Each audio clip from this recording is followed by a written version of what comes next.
Hi friends, try and tasty ഫുഡിൻ്റെ പുതിയൊരു വീഡിയോയിലേക്ക് സ്വാഗതം.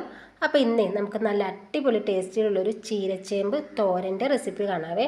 അപ്പോൾ ഒരു തോരൻ റെഡിയാക്കാനായിട്ട് ഞാൻ 2 തണ്ട് ചേമ്പാണ് എടുത്തിരിക്കുന്നത്, ചേമ്പിൻ്റെ താള്. അപ്പോൾ താളിൻ്റെ ബാക്ക് സൈഡിലുള്ള പുറം ഭാഗത്തുള്ളയില്ലേ ആ ഒരു തൊലി ഇതേപോലെ ഒന്ന് ചീമ്പി കളയുന്നുണ്ട്. പിന്നെ ആ ഒരു ഇലയുടെ പുറം ഭാഗത്ത് കാണുന്ന ആ ഒരു നാരും നമുക്ക് പറ്റുന്ന രീതിയിലൊന്ന് വലിച്ച് കളയാം. കുറച്ചൊക്കെ ഇരുന്നോർത്ത് കുഴപ്പമൊന്നുമില്ല കേട്ടോ. പിന്നെ അതിൽ വല്ല പ്രാണിയോ പുഴുവൊക്കെ ഉണ്ടെങ്കിൽ അതൊക്കെ ഒന്ന് മാറ്റി നല്ലതുപോലെ ഒന്ന് കഴുകി എടുക്കണം.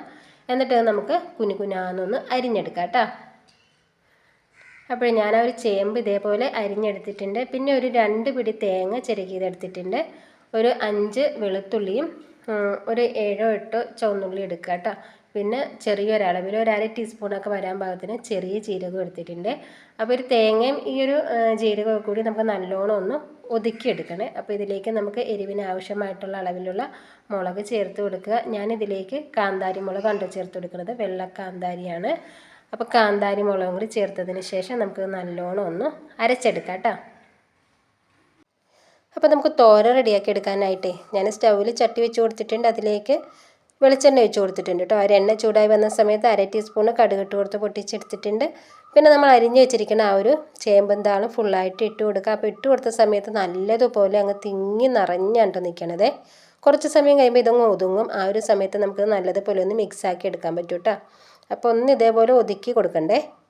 അപ്പോൾ നമ്മൾ വേറൊരു കിഴങ്ങുള്ള ഒരു ചേമ്പന്താൾ ഒരത്തിന് ആ ഒരു രീതിയിൽ ഇത് വെന്ത് കിട്ടില്ല കേട്ടോ. ഈ ഒരു ചേരിച്ചേമ്പിൻ്റെ താളിന് നല്ലതുപോലെ വേവുണ്ട്.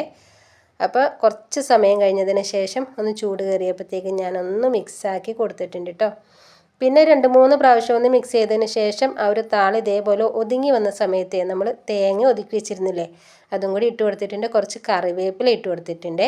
പിന്നെ 1 ടീസ്പൂണിൻ്റെ അടുത്ത് ഉപ്പിട്ട് കൊടുക്കുന്നുണ്ട്. പിന്നെ നമുക്ക് ചെക്ക് ചെയ്ത് നോക്കിയിട്ട് ആവശ്യത്തിന് ഉപ്പ് വേണമെങ്കിൽ പിന്നീട് ആ ഒരു സമയത്ത് ചേർത്ത് കൊടുക്കാവേ. അപ്പോൾ നല്ലതുപോലെ ഇതൊന്ന് മിക്സാക്കി എടുക്കാം കേട്ടോ. അപ്പോൾ ഇതേപോലെ ആ ഒരു താള് വെച്ചിട്ട് ഞാനേ ഇതൊന്ന് തട്ടിപ്പൊത്തി വീണ്ടും കുറച്ച് സമയം കൂടി വെച്ച് കൊടുക്കണ്ടേ. ആ ഒരു തേങ്ങയൊക്കെ ഒന്ന് വെന്ത് കിട്ടുന്നതിന് വേണ്ടിയിട്ടേ. അപ്പോൾ ആ ഒരു തേങ്ങയും താളും ഒക്കെ കൂടി വീണ്ടും നല്ലതുപോലെ ഒന്ന് മിക്സാക്കി എടുക്കുക. ഇതിന് നല്ല വേവുണ്ട് കേട്ടോ. പിന്നെ ആ ഒരു ചേമ്പന്താളിയിൽ നിന്ന് നല്ലോണം വെള്ളം ഊറി വരുന്നുണ്ട്. അപ്പോൾ അതൊക്കെ നമുക്ക് വറ്റിച്ചെടുക്കാം കേട്ടോ. അപ്പോൾ നമ്മുടെ തോരൻ റെഡി ആയിട്ടുണ്ട് കേട്ടോ. കുറച്ചധികം സമയം എടുത്തിട്ട് ഇത് റെഡിയാകാൻ വേണ്ടിയിട്ട് അടച്ചു വെച്ചിട്ടില്ലായിരുന്നു കേട്ടോ. തുറന്ന് വെച്ച് തന്നെയാണ് ഞാനിത് വേവിച്ചെടുത്തിരിക്കുന്നത്. അപ്പോൾ നമ്മുടെ ചേമ്പന്താൾ ചീരച്ചേമ്പന്താൾ തോരൻ റെഡി ആയിട്ടുണ്ട്. വീഡിയോ ഇഷ്ടപ്പെട്ടാൽ ഉറപ്പായിട്ടും ഒന്ന് ലൈക്ക് ചെയ്യുക. ഫ്രണ്ട്സിന് ഫാമിലിക്കൊക്കെ ഷെയർ ചെയ്യുകയും നിങ്ങളുടെ അഭിപ്രായങ്ങൾ അറിയിക്കുകയൊക്കെ ചെയ്യാം കേട്ടോ. പിന്നെ എനിക്കൊരു സംശയമുള്ളത് നിങ്ങളോട് ചോദിക്കണേ കേട്ടോ. എനിക്ക് ഒരുപാട് സബ്സ്ക്രൈബറൊന്നും ഇല്ല, കുറച്ചേ ഉള്ളൂ കേട്ടോ. ഞാൻ ഒരു കൊല്ലമായിട്ട് നിർത്തി വെച്ചിട്ട് പിന്നെ ഇപ്പോൾ തുടങ്ങിയതേ ഉള്ളൂ.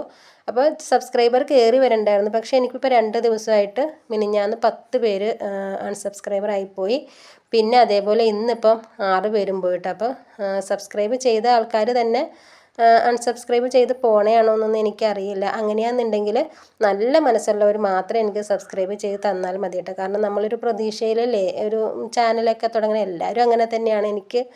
അപ്പോൾ അങ്ങനെ ചെയ്തിട്ട് പിന്നെ അത് അൺസബ്സ്ക്രൈബ് ചെയ്ത് പോകുമ്പോഴത്തേക്ക് നമുക്ക് മനസ്സിന് ഭയങ്കര ഒരു ടെൻഷനാവും കേട്ടോ. പിന്നെ വീഡിയോ ചെയ്യണ്ടെന്നൊക്കെ ഉള്ളൊരു തോന്നൽ വരും. അപ്പോൾ നല്ല മനസ്സുണ്ടെങ്കിൽ മാത്രം സബ്സ്ക്രൈബ് ചെയ്ത് തന്നാൽ മതി കേട്ടോ. വേറെ ഇതായിട്ടൊന്നും പറഞ്ഞാൽ എൻ്റെ മനസ്സിലുള്ള ആ ഒരു ടെൻഷൻ പറഞ്ഞു എന്നുള്ളേ. അപ്പോൾ ഈ ഒരു വീഡിയോ നിങ്ങൾക്ക് ഇഷ്ടപ്പെട്ട് കാണുമെന്ന വിശ്വാസത്തിൽ ഇനി നമുക്ക് പുതിയൊരു വീഡിയോയിൽ കാണാം.